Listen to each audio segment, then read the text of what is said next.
आं दिनैहाय खौरांगिरि नोंथांमोननिसिम आंनि गोसो गोरबोनिफ्राय साबायखर जासिबाय आरो खौरां नागिरि रायजो राजाफोरनिसिमबो आंनि गोसो गोरबोनिफ्राय साबायखर जासिनाय आरो बरायनाय जासिबाय।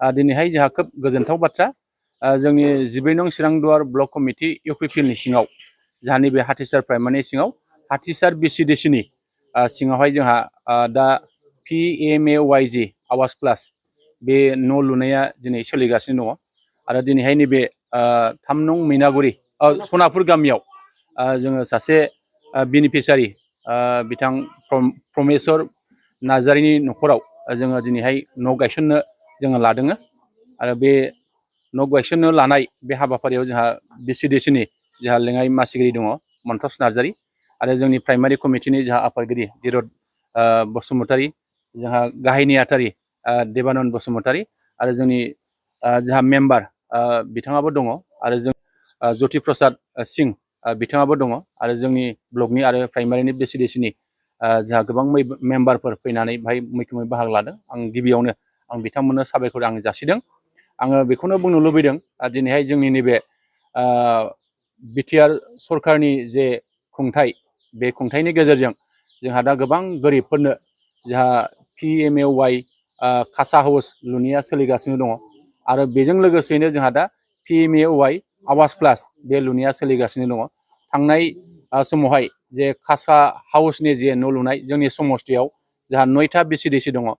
बे 9था VCDCनि गेजेराव गासै 2500नि बारा जोंनि न' मोनग्राफ्रा निसय दा न'आ लुफुंजागासिनो दङ आरो बिथांमोननि न' लुनाया सोलिगासिनो दङ आरो बेजों लोगोसे दा जोंहा नैबे जोंनि 12 नं चिरांदुवार समस्थिनि सिङाव दा आवास प्लास हिसाबै जोंहा गासै 1585 जे फार्स्ट फेजनि थाखाय नैबे न' लुनाया सोलिगासिनो दङ।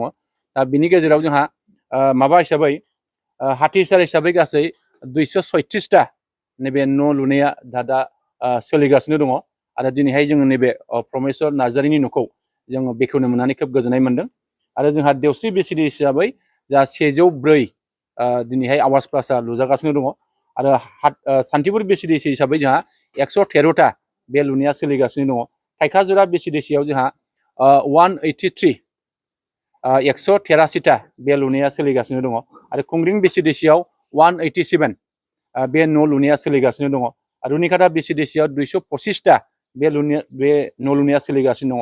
आस्राबारि VCDCआव जोंहा 228टा बे आवास प्लास न' लुनाया सोलिगासिनो दङ। टुक्राझार VCDCआव 136टा बे न' लुनाया सोलिगासिनो दङ। बेंटल सेरफां VCDCआव जोंहा 174 बे न' लुनाया सोलिगासिनो दङ आरो बे न'खौ थाबैनो जों लुफुंनानै होनायनि जे हाबाफारि बे हाबाफारिया सोलिगासिनो दङ। जों आसा खालामो बे न' लुनायाव जोंहा VCDCनि जोंहा चेयारमेन बिथां दङ, जोंहा भाइस चेयारमेन बिथां दङ आरो जोंहा मेम्बार बिथां दङ। दा बिथांमोनहा मोजां नोजोर लाखिनानै बे न'खौ लुफुंनानै होनांगोन आरो दायथ' लानांगोन आरो जाय बेनिफिसियारिया दा न'खौ लुगोन दा बिथांमोनहाबो बे न' लुनायाव जाहाथे नांगौ मुवाफोरखौ जाहाथे मोजाङै जगार खालामनानै बे न'खौ लुफुंनायाव जाहाथे मदद खालामो। माखासे समावहाय न' लुनायावहाय थांनाय बारनिफ्राय फिसासिन जादों होननानै बुंगासिनो दङ मानसिफ्रा। दा बे थारैनो फिसासिन जामारदों नङा आरो फिसासिन जामारदोंबा मानि थाखाय फिसासिन जादों? जोंनि मिथिनायाव थांनाय समावहाय जिखिनि सिगांनि जे बाजेट बा सिगांनि जिखिनि एस्टिमेट बे एस्टिमेटखौ नायोबा एसे न'आ लावसिनमोन, खिन्थु नैबे थांनाय माखासे साननि सिगां बा माखासे बोसोरनि सिगां बेखौ नायफामनानै सरकारा एसे सोलाय सोल' खालामनायखौ जों नुदों। दा जोङो नुदों 18 फुट गोलाव आरो 15 फुट गुवार दा बे न'आ सोलिगासिनो दङ। दाथ' जोङो बुंनो हायो थांनाय समनि जिखिनि एस्टिमेट बियो एसे देरसिन जानायखाय आथिखालनि जिखिनि थासारि, आथिखालनि जिखिनि मुवा बेसादनि दाम बेयो खोब बारायगासिनो दङ। बे बारायनायखाय निस्सय सरकारा बिनि सायाव एसे सोलाय सोल' खालामनानै आथिखालनि जिखिनि 18 गोलाव आरो 15 फुट गुवार बे न'आ निस्सय लुजानो थांगासिनो दङ।